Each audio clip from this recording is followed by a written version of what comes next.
Part 5. Broke, Busted, and Disgusted. Greg ended up sleeping in the basement of their church's minister's house. But then he made the minister's wife mad.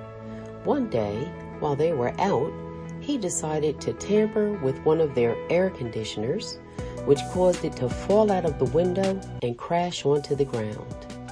He ended up sleeping in the minister's truck in the Walmart parking lot after that.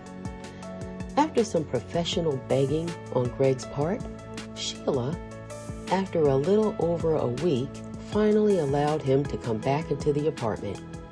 That night, he slithered into her bed. "Let's have another baby," he breathed into her ear through his overly wet lips, which slathered against his toothless gums in the upper front of his mouth. Over the years, he had truly let himself go.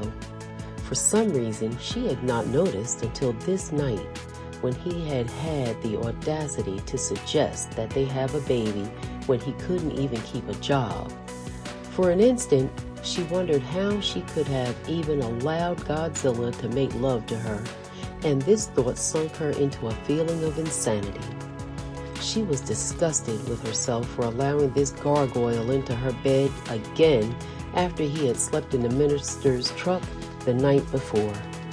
She tried to imagine why she had ever agreed to marry him. His comment about having another baby had pushed her right over the edge and into delusion.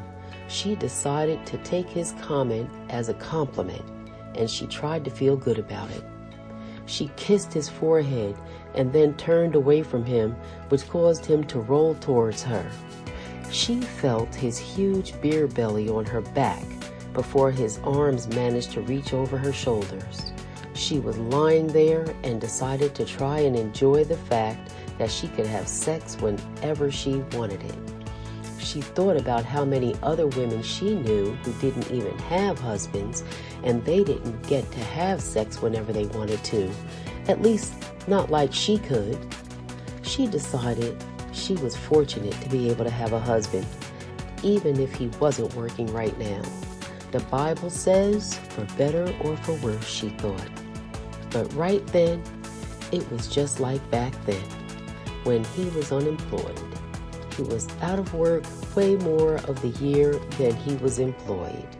And when he did find work, it was chancy whether he would even get paid, because although he marketed himself as a jack of all trades, he was clearly a master of none.